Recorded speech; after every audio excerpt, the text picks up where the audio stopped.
तर आज मी आणि रुद्रांश गेलेलो मच्छी आणायला. मच्छीसोबत आम्ही चिकन पण घेऊन आलो. तर आल्यावरती सगळ्यात पहिले मी मसाला भाजायला ठेवला. तर आज मी कशी चिकन बनवले, कशा पद्धतीमध्ये बनवते ते तुमच्यासोबत शेअर करणार आहे. तर इथे मी 3 कांदे घेतलेत मध्यम आकाराचे आणि एक खोबऱ्याची वाटी घेतली आहे. तर तो मसाला भाजेपर्यंत मी चिकनला हळद मीठ लावून मॅरिनेट केलं. त्याच्यानंतर कांदा कापला आणि पातेल्यामध्ये तेल टाकले. तेलामध्ये आता मी कांदा व्यवस्थित परतून घेणार आहे.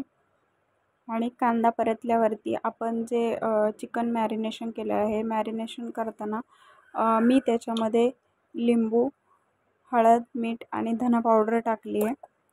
तर ते मॅरिनेशन केलेलं आपण जे चिकन आहे ते व्यवस्थित कांदा परतल्यावरती मिक्स करायचं आहे तेलामध्ये.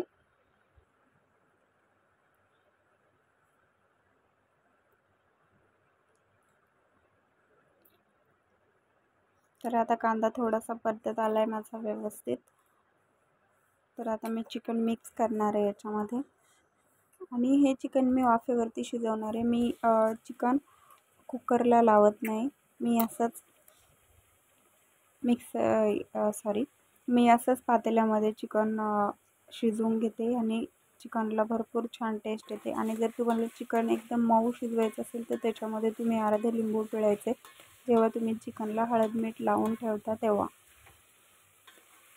तर अशा प्रकारे आता हे चिकन सर्व व्यवस्थित मी असंच याच्यावरती झाकण ठेवून देणार आहे आणि वाफेवरती शिजवणार आहे थोडा वेळ.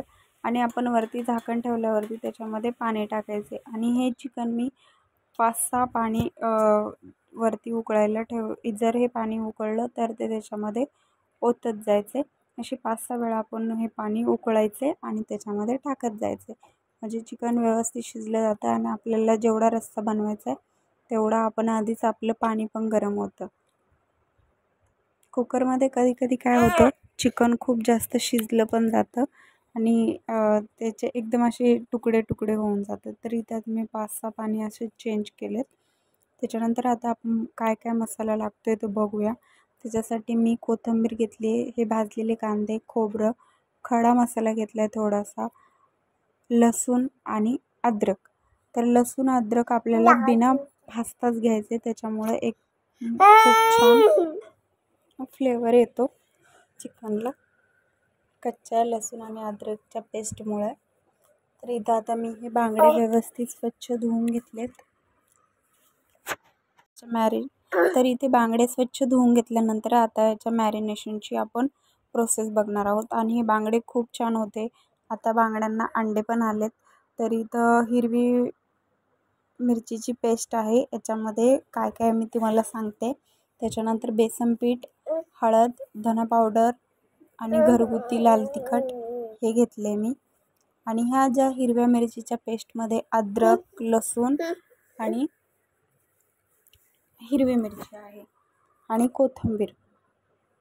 तर हे आता सगळं व्यवस्थित मी कॅमेरा ऑफ करून मॅरिनेट करून घेतलं, कारण मला जमत नव्हतं कॅमेरा पकडायला एका हाताने.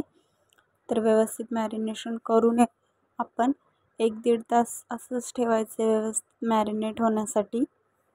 मी व्हिडिओ एडिट करते पण मला हा व्हिडिओ पण एडिट करून देत नाही व्यवस्थित. तुम्हाला काय काय गोष्टी सांगायच्या राहून जात आहेत.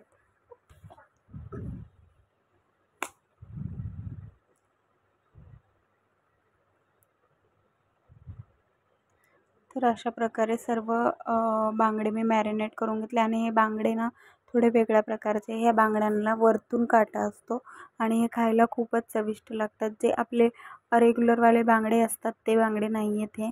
तर इथं आता मला चिकनला फोडणी द्यायची. त्याच्यासाठी मी चिकन मसाला, मटन मसाला, घरगुती लाल तिखट, हळद आणि मीठ घेतले.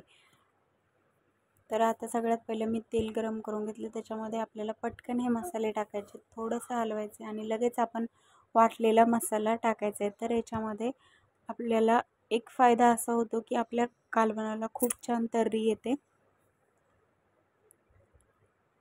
तर इथं हा मसाला व्यवस्थित आपल्याला थोडंसं पाणी टाकून शिजवून घ्यायचं आहे. आपलं जे मिक्सरचं भांडं आहे ते धुवून व्यवस्थित आपल्याला त्याच्यामध्ये टाकायचं आहे आणि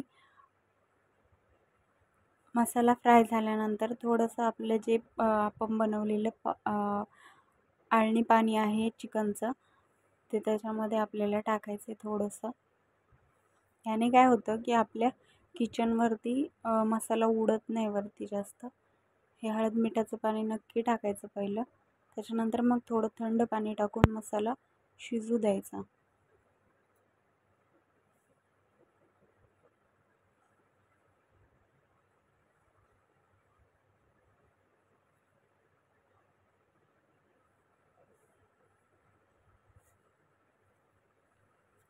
बाकीचा जो काही पसारा आहे तो तुम्ही इग्नोर करा. माझं किचन छोटं आहे त्याच्यामुळे मला जमत नाही एवढं शूट वगैरे करायला.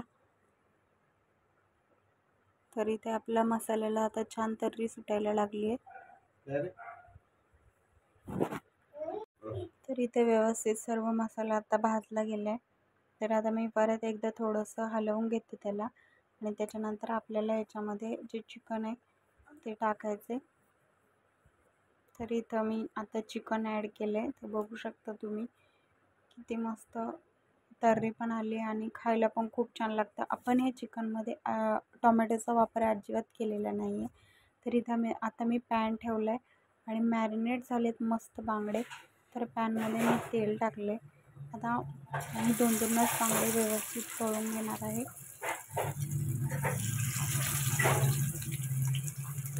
तुम्ही हे कमी तेलामध्ये पण व्यवस्थित तळू शकता, पण मी कधी जास्त तेलात पण तळते.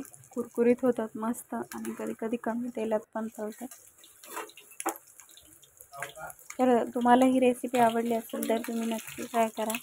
खूप छान रेसिपी आहे. आणि हे सर्व झाल्यावरती आपल्याला तांदळाच्या भाकरीसोबत किंवा जी कोणती भाकरी तुम्ही खात असाल त्याच्यासोबत तुम्ही खाऊ शकता, चपातीसोबत खाऊ शकता.